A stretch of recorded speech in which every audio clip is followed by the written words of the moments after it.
Presiden ke-7 kita, Pak Jokowi, ternyata walaupun sudah purna tugas, begitu ya, juga masih tetap aktif, di media sosial juga ya. Tapi memang ada sedikit kan kita bicara dari 5 platform ya. Jadi kalau di platform Twitter misalnya memang ada kenaikan sedikit terkait sama sentimen negatif yang ditujukan kepada Pak Jokowi gitu. Ada kenaikan? Ada kenaikan sentimen negatif. Khususnya di platform? Khususnya pada Twitter.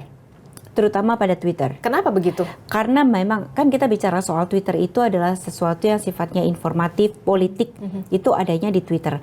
Jadi mereka yang membahas itu rata-rata adalah melihat dari sudut pandang politik itu dengan berbagai asumsi atau dugaan terkait sama Pak Jokowi yang dianggap misalnya tidak netral, misalnya seperti itu. Kemudian soal MK itu juga menjadi hal yang rame di netizen di Twitter soal cawe-cawe. Nah itu kebanyakan memang adanya di Twitter. Tetapi gitu kan, netizen itu tidak hanya dari Twitter gitu.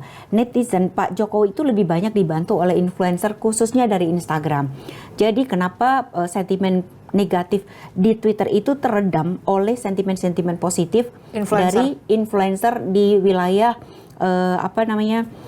Instagram, terutama di Instagram gitu. Jadi bagaimana keseharian Pak Jokowi ketika dia berada di IKN. Nah, kan gitu. waktu itu kan juga sempat kan influencer tuh ada berapa, ada 10 atau 15 itu dibawa ke IKN. Itu juga cukup mengerek popularitas atau sentimen positif. Betul sekali. Dan itulah yang membuat netizen lebih suka melihat bagaimana Pak Jokowi ketika berada di sana menceritakan kesehariannya seperti itu.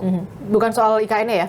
Soal di antaranya juga soal IKN gitu, karena kan bagaimanapun Pak Jokowi lah yang memutuskan untuk kita pindah ke sana gitu.